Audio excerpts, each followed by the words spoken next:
லக்ஷ்மீநாத சமாரம்பாம் நாதயாமுன மத்தியமாம் அஸ்மத் ஆச்சாரிய பரியந்தாம் வந்தே குரு பரம்பராம். ஸ்ரீ ஆண்டாள் ரங்கமன்னார் திருவடிகளே சரணம். ஸ்ரீமன் நாராயணா ஸ்ரீமன் நாராயணா.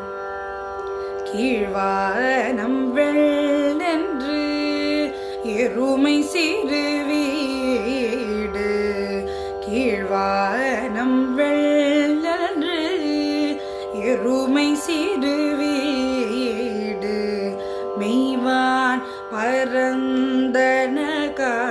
மேற்குள்ள பிள்ளைகளும் போவான் போகின்றாரை போகாமல் காத்து, போவான் போகின்றாரை போகாமல் காத்து, உன்னை கூவான் வந்து நின்றோம் கோதுகளமுடைய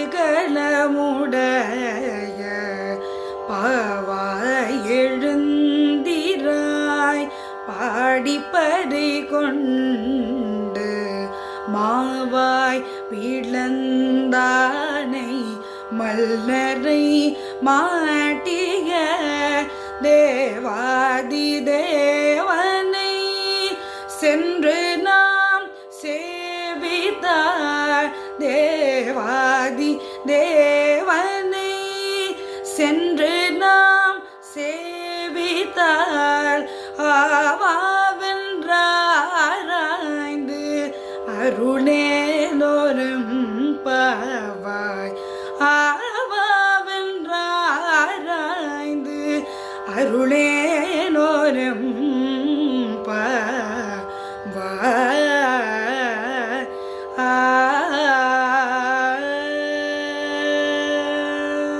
இந்த பாசுரமோட ஒரு சின்ன விளக்கம் ஆர் எசன்ஸ் ஆஃப் த பாசுரம் என்னன்னு பார்ப்போமா? இதுக்கு முன்னாடி பார்த்த 2 பாசுரத்துல நம்ம ஆண்டாள் நாச்சியார் அவளோட அன்பு தோழிகளை எப்படி எழுப்புறான்னு பார்த்தோம். அதே போல இந்த பாசுரத்துல குறிப்பா ஒரு அன்பு தோழிய நம்ம ஆண்டாள் நாச்சியார் எப்படி எழுப்புறான்னு பார்க்கலாமா? மகிழ்ச்சியை மட்டுமே சொத்தாக கொண்டவளே, அழகு சிலையேன்னு அழகா கொஞ்சி கிழக்கே வெளுத்து எருமைகள் மேய்ச்சலுக்காக புல் மைதானங்களில் நிற்கின்றனன்னு சொல்றான். எல்லா பெண்களும் நீராடுவதற்காக வந்து விட்டார்கள்னு சொல்றான். அவர்கள் உடனே குளிக்க போக வேண்டும் என அவசரப்படுத்துகிறார்கள் நம்ம ஆண்டாள் நாச்சியார் சொல்றா.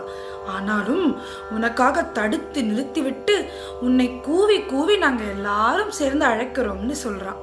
கேசி என்னும் அரக்கன் குதிரை வடிவில் வந்தபோது அதன் வாயை பிளந்து கொன்றவரும், கம்சனால் அனுப்பப்பட்ட முஷ்டிகர் உள்ளிட்ட மல்லர்களை வென்றவருமான தேவாதி தேவனுமான ஸ்ரீ கண்ணனை நாம் மனசால வணங்கினால் அவன் ஆ ஆ என்று அலறிக்கொண்டு நமக்கு அருள் தருவாராம்.